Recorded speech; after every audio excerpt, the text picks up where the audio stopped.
Eu espero encontrá-los todos bem. Esse vídeo é a sequência da série de estudos que nós estamos fazendo no livro do Apocalipse. Eu não sei se você tem acompanhado. Se você perdeu algum estudo, pode ir lá no canal do YouTube. Os vídeos estão todos lá, gravados. Essa é a vantagem da gravação, né? Então nós seguiremos aqui no estudo do livro do Apocalipse, lembrando que é estudo. Então tem bastante conteúdo. Você separe aí caderninho, uma agenda, caneta, note, tome nota, especialmente das dúvidas que surgirem, tá bom? Depois eu estou à disposição para a gente conversar sobre as dúvidas. Muito bem. Então, livro do Apocalipse, nós seguimos aqui naquela divisão que eu coloquei como proposta inicial desde o primeiro estudo, né? Capítulo 1, a porta, nós já observamos aqui esse primeiro bloco de introdução, pulamos os capítulos 2 e 3, que mostra a situação das comunidades, então é um segundo bloco, onde trata sobre as 7 cartas às 7 igrejas, né?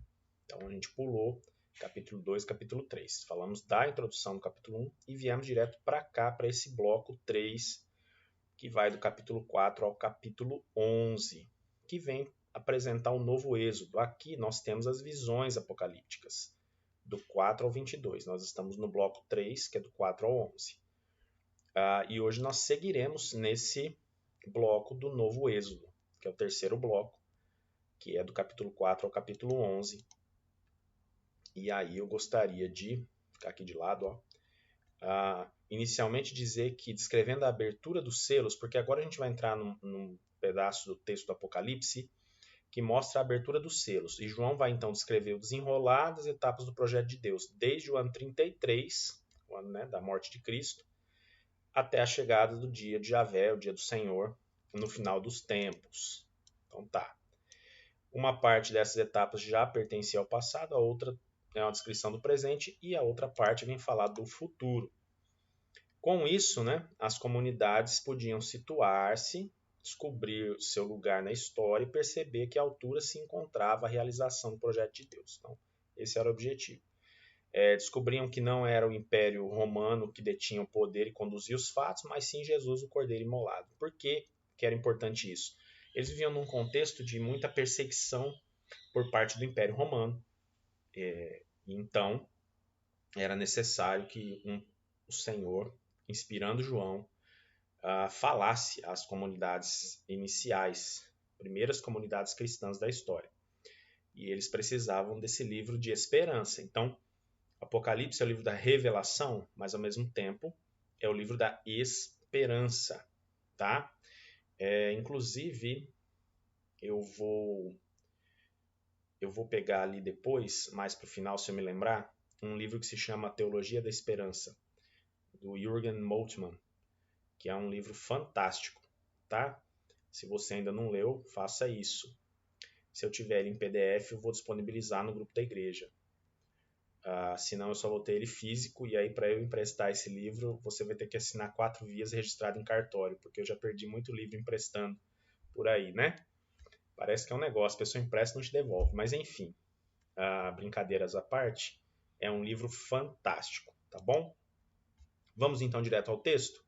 Comentar, não é? Verso a verso, selo a selo. Hoje nós não iremos até o final dos selos, porque não dá muita coisa para a gente ver, tá bom?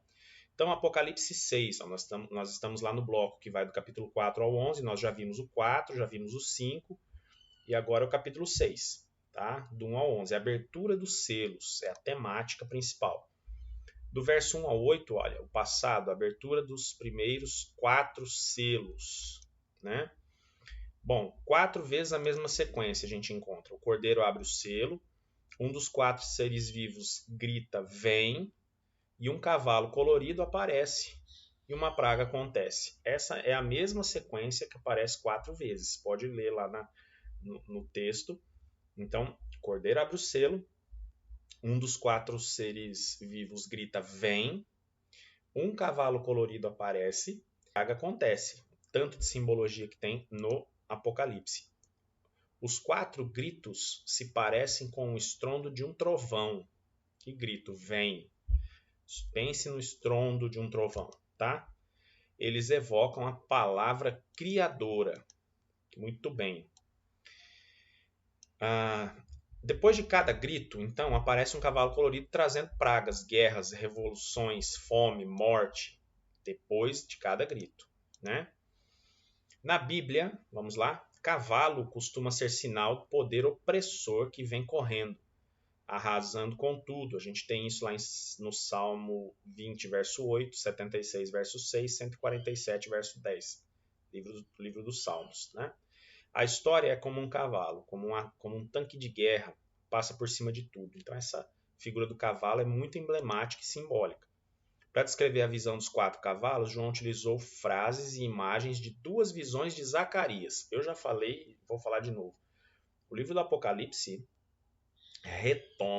recupera muitas visões e muitos textos do Antigo Testamento. Olha só, em relação aos 4 cavalos, as frases e imagens utilizadas por João vêm de Zacarias, então não é algo novo necessariamente.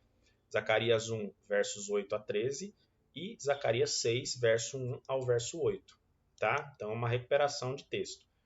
As pragas trazidas pelos 4 cavalos representam os quatro grandes medos dos povos daquele tempo.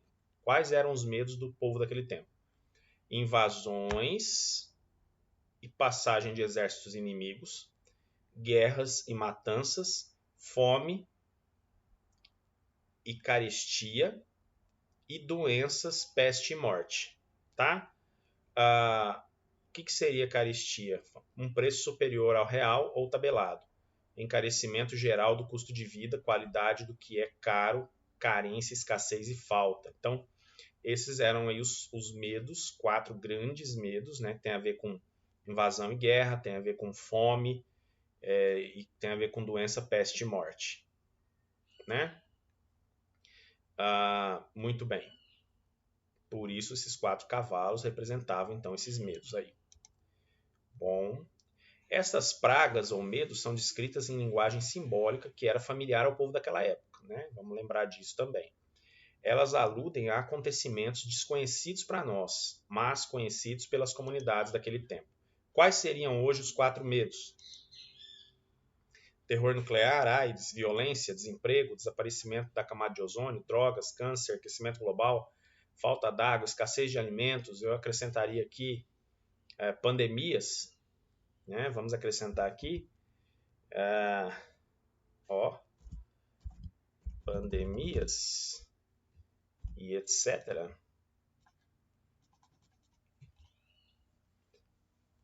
Então, precisamos refletir em relação aos nossos grandes medos atuais, né? Os grandes medos, então, vamos lá.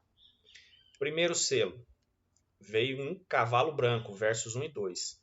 Invasões e passagens de exércitos. Então, é o primeiro selo. O cavalo é branco, tá?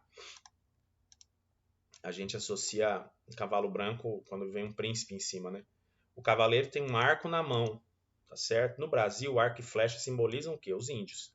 Naquele tempo, o arco era símbolo dos partos, povo que era ameaça permanente na fronteira oriental do Império Romano. Chegou a invadir Jerusalém e a ocupar a Palestina durante 2 anos, do ano 40 ao ano 38 antes de Cristo, né? Então, ali 40 anos antes da vinda de Cristo e até o ano 38, que vai decrescendo até o ano 0, que é Jesus, tivemos essa invasão dos partos, tá? O segundo selo traz com ele um cavalo vermelho. Então, cavalo branco, cavalo vermelho, versos 3 e 4, que fala de guerras e matanças. Guerras e matanças. Então, o cavaleiro tem uma enorme espada. Ele tira a paz da terra e faz com que os homens se matem entre si. Provavelmente uma alusão às revoltas camponesas que se sucediam na Palestina, sobretudo na Galileia, né, depois da ocupação romana em 63 a.C. E que recomeçaram com toda a violência em 65, já na era cristã, até a destruição de Jerusalém no ano 70. Então, desde 63 a.C., aí passa nascimento de Jesus, ano 0, e vem até o ano 70, quando Jerusalém é destruída. Cavalo vermelho, guerras e matanças. Terceiro selo é um cavalo preto. Versos 5 e versos 6. Fome e carestia. O pano de fundo deste selo é duplo. Vamos prestar atenção? De um lado, é a terrível situação do povo durante o cerco de Jerusalém pelas legiões romanas no ano 70. E do outro lado, é a luz que vem dos textos de Ezequiel ao Antigo Testamento sobre o cerco de Jerusalém por Nabucodonosor, Ezequiel capítulo 4, capítulo 5. E de alguns textos de Deuteronômio sobre trigo, óleo e azeite. Então, de novo, retomada de textos do Antigo Testamento. A balança na mão é símbolo do comércio. Então, ele vem com uma balança, arco e flecha, espada, balança. Um denário, salário de um dia inteiro de trabalho, era o preço que se pagava por 1 litro de trigo, sinal de que o custo de vida estava ficando insuportável. Algo bem parecido com a nossa época, né? Custo de vida difícil, principalmente para os que menos têm. O mesmo aconteceu no tempo de Ezequiel, como consequência da infidelidade do povo, Ezequiel 4:9. Conforme os textos de Deuteronômio, trigo, azeite e vinho sempre vêm juntos como sinal de abundância que Deus oferece ao seu povo. E aí a gente tem lá Deuteronômio 7:13, Deuteronômio 11:14, Deuteronômio 12:17, Deuteronômio 18:4. Então, meus irmãos, minhas irmãs, a gente pode observar que essa questão aí do custo de vida elevado, da dificuldade financeira, é algo bastante antigo e recorrente na história da humanidade. Essas coisas iriam faltar, né? Óleo, vinho e azeite, ou azeite, trigo e vinho, óleo, né? Enfim, azeite. Caso o povo fosse infiel à lei de Deus, conforme Deuteronômio 28:15. Aqui no terceiro selo, o trigo já começou a faltar. O óleo e o vinho ainda são preservados um pouco, sinal de que o poder do opressor tem um limite e que Deus continua protegendo seu povo. Então, é para limitar o poder do opressor. Parte daquilo que simbolizava fartura e, enfim, prosperidade já acabou, né? No caso aqui, o trigo. Já o óleo e o vinho ainda não. É Deus mostrando que ele é quem determina e detém o poder. O quarto selo tem um cavalo cor de cadáver, esverdeado. Versos 7 e 8. Cavalo cor de cadáver, esverdeado. Doenças, peste e morte. Doenças, peste e morte. O cavaleiro se chama Morte. Ele extermina uma quarta parte da terra. A morada dos mortos, ou Hades, segue atrás para engolir os mortos. E quando Jesus ressuscita, ele desce ao Hades, né? Morada dos mortos. Daqui vem a imagem da morte personificada, montada num cavalo com foice na mão. Então, aquela ideia da morte com uma foice na mão que a gente vê em filme, documentário, desenho, enfim, vem daqui do Apocalipse. Provável alusão às epidemias e mortandades ocorridas, muitas epidemias. Nós agora estamos em meio a uma pandemia, né? Então, fazendo todo sentido aqui o texto do Apocalipse, tá certo? Vem então um quinto selo, versos 9 a 11. O tempo presente, a abertura do quinto selo. Por isso que eu coloquei em vermelho, porque agora nós chegamos num momento importante aqui do Apocalipse. Na abertura do quinto selo não há grito vem. Lembra que tivemos 4 gritos como som estrondoso de trovão? Vem. Não aparece também nenhum cavalo colorido, mas ouve-se o grito angustiado dos mártires. Olha aí, uma mudança bem drástica em relação aos 4 selos iniciais. As comunidades reconhecem aqui o seu hoje. Então, o quinto selo tem a ver com o presente das comunidades. É o tempo da perseguição que eles estavam passando. Como antigamente no Egito, é o grito dos excluídos, dos torturados e marginalizados que novamente sobe até Deus. Temos lá em Êxodo 2, 23, 24 e Êxodo 3, 7. Eles gritam por justiça contra a impunidade. Então esse é o grito do presente contra a injustiça e a impunidade. Bom? Eles querem que o cordeiro, o defensor, o advogado, o vingador, torne e manifesta na terra a vitória que já foi obtida no céu. Então, que o projeto de Deus não se retarde, mas se realize logo. Esse é o desejo a partir do quinto selo. E a resposta de Deus é esta. Apocalipse 6, verso 11. Esperar só mais um pouco de tempo. Esperar, difícil, né? Esperar. Nós temos essa certa dificuldade em esperar. Perseguição tem prazo para terminar, falta apenas o 6º e o 7º selos. Né? Enquanto esperam, já recebem uma veste branca, sinal de vitória. Tá? Mesmo esperando, já recebem o sinal da vitória. Bom, essa leitura dos acontecimentos anima as comunidades. Elas descobrem que os fatos não estão escapando da mão de Deus, que falta pouco para que chegue o fim. Né? A medida da espera é essa, 6:11, até que se complete o número de seus companheiros e irmãos que iriam ser mortos como eles. Aqui. Vamos arrumar, né? Bueno. Ou seja, mais gente vai morrer por causa da palavra. Essa é a mensagem aí do 5º selo, né? Até hoje, na verdade, nós estamos no 5º selo, né? Entrando para o 6º e aguardando o 7º selo. Ou a realização do que vem a partir desses outros 2 selos. Muita gente ainda dará a vida pela causa do evangelho, isso é fato. Então esses foram 5 selos iniciais. Tá certo? 5 selos iniciais. Nós paramos por aqui hoje, né? Muita coisa para a gente pensar, muitos cavalos coloridos, muita simbologia, muita coisa para poder estudar e refletir.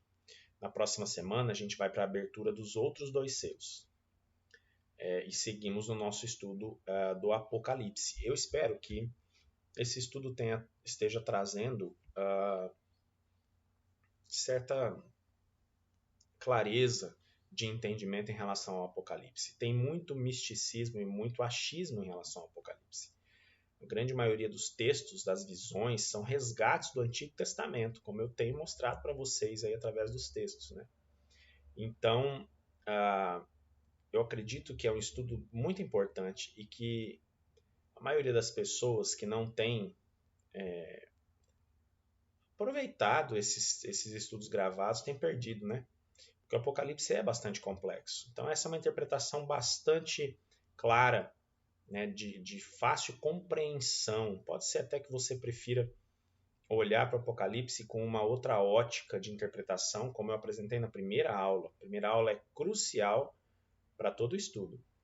Tem 4 formas, 4 óticas, 4 tônicas na interpretação do Apocalipse. Eu estou seguindo uma delas. E existem outras 3, talvez para você faça mais sentido uma das outras. E eu estou te mostrando através de textos bíblicos e coerência textual por que eu escolhi essa tônica. Deixa eu ver se eu pego o livro ali atrás sobre a teologia da esperança. Que eu falei aqui, ó. Teologia da esperança. Achei. Olha só. Teologia da Esperança. Deixa eu ver se eu virar aqui se fica melhor. Isso, ó. Teologia da Esperança, tá? De Jürgen Moltmann. É um livro fantástico. Estudos sobre os fundamentos e as consequências de uma escatologia cristã. Livro maravilhoso, maravilhoso. Teologia da Esperança de Jürgen Moltmann, tá? Vai trazer um pouco da ideia da esperança que o Apocalipse trouxe aos primeiros cristãos, tá bom? Que Deus te abençoe o seu domingo, a sua família. Espero que esteja sendo um tempo de bênção esses estudos bíblicos. E na próxima semana a gente segue na abertura dos outros 2 selos. Deus te abençoe, ótimo domingo, ótima semana na presença do Senhor.